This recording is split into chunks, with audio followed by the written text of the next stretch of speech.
Hai semuanya, balik lagi sama Calon Sarjana. Karena sampai saat ini guys, pilihan transportasi udara tuh paling diminati sama banyak orang, gak heran kan kalau negara tuh pada ngebangun bandara baru. Tapi tahu gak sih kalau bangun bandara tuh aslinya gak segampang itu, dan bisa-bisa proyeknya itu malah tertunda, bahkan sampai rugi miliaran rupiah juga dong. Jadi penasaran gak sama kisahnya? Ya udah, kami persembahkan kisah bandara terkutuk Berlin yang punya segudang masalah. So, nggak usah pakai lama lagi, siapin diri kalian dan nikmatin videonya. Pada tahu nggak ya kalau semenjak tembok Berlin runtuh di tahun 1989, katanya sih guys, negara Jerman tuh punya rencana buat ngebangun bandara baru loh. Bandara itu nantinya tuh bakal mempunyai kapasitas yang jauh lebih besar daripada dua bandara sisa perang dingin, yaitu Tegel dan juga Schönefeld. Banyak yang mengira pas pemerintah kota Berlin naruh peletakan batu pertama, nantinya bandara Tegel sama Schönefeld tuh bakal tutup setelah bandara yang terbaru dibuka. Lagian kan kedua bandara itu emang udah ada sejak perang dingin, dan lama-kelamaan malah kewalahan menghadapi jumlah penumpang yang bertambah setiap tahunnya. Ya ibaratnya sih dipensiunkan gitu guys. Dan kalau menurut Michael Hoss selaku seorang pengawal penerbangan internasional, setelah munculnya pengumuman akan dibukanya bandara Brandenburg pada tahun 2011, masyarakat tuh pada seneng banget dong. Apalagi denger-dengar bandara itu bakal dilengkapi dengan banyak sekali teknologi baru juga guys. Mulai dari awak media, masyarakat, bahkan banyak orang penting pun mulai bersiap-siap untuk menyambut bandara baru yang nantinya jadi kebanggaan negara. Eits, tunggu dulu ya. Bandara baru yang nantinya bakal dikasih nama Berlin-Brandenburg Airport Willy Brandt itu, walaupun udah mulai konstruksi sejak tahun 2006 dan dijadwalkan buka pada tahun 2011, ternyata mengalami kemunduran secara tiba-tiba. Soalnya, perusahaan perencana konstruksi bernama Planungsgemeinschaft Berlin-Brandenburg International tiba-tiba aja menyatakan dirinya bangkrut dong. Dan setelah diundur ke Juni 2012, kurang dari sebulan sebelum tanggal pembukaan, para pengawas malah nemuin beberapa masalah signifikan yang berhubungan sama sistem keamanan kebakaran. Tapi dengar-dengar sih bukan cuma bermasalah pada sistem deteksi asap doang loh, melainkan ada 4.000 pintu diberi nomor yang salah, 90 meter kabel tidak dipasang dengan benar, dan jumlah meja untuk check-in masih kurang banyak banget. Karena hal ini, mereka menunda pembukaannya sampai ke tahun 2013 guys.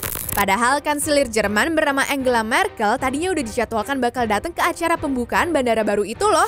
Asal kalian tahu aja ya, selama penundaan ini, Bandara Brandenburg udah ngabisin uang sekitar 144 miliar rupiah tiap bulannya. Buat kalian yang mikir bangunannya belum beroperasi, kok bayarnya banyak bener sih? Nih aku jelasin ya, mulai dari perawatan teknis, manajemen fasilitas, dan juga jasa keamanan. Apalagi seenggaknya ada 300-500 orang yang juga bekerja secara tetap di bangunan terminal utama. Kebayangkan butuh uang banyak? Di tahun 2013, lagi-lagi nih guys, bandara ini mendorong tanggal pembukaannya ke tahun 2014 gara-gara perusahaan operator bernama Flughafen Berlin-Brandenburg mengalami perubahan CEO karena dianggap nggak mampu dalam menyelesaikan pembangunan dengan baik. Akibatnya, selama beberapa waktu, Dewan Direksi dijalankan sama dua politisi yang gak punya pengalaman dalam melakukan pembangunan bandara. Yang lebih bikin kagetnya lagi nih guys, pas tahu kalau seorang kepala perencana untuk sistem perlindungan kebakaran bandara bernama Alfredo ternyata bukanlah seorang insinyur, melainkan cuma seorang juru gambar teknik doang. Pantes aja kan banyak salahnya. Lama-kelamaan yang tadinya cuma mengalami penundaan selama setahun, bandara ini tuh guys terus mengganti pembukaannya sampai ke tahun 2016. Bahkan gue denger sih, pas tahun 2016, bandara itu masih cuma baru kelar sekitar 57% doang. Sebagai negara yang terkenal dengan efisiensi dan juga kerapiannya, gak heran kan kalau bandara tersebut tuh malah jadi ngancurin reputasinya si Jerman. Ya terus-terusan udah mengalami penundaan yang panjang, salah pengurusan, dan udah ngabisin duit melebihi dari anggaran awal. Bahkan bandara ini udah jadi semacam lelucon di kalangan warga Berlin dan ngebuat banyak pengusaha maupun politikus jadi stres loh. Lama-kelamaan sampai muncul sebutan tuh kalau bandara ini tuh berhantu dan juga terkutuk guys. Kemudian yang lebih sedihnya lagi nih, tiap tahun ada perusahaan konstruksi yang menyatakan bangkrut jadi ngebuat proyeknya makin lama buat diselesaikan.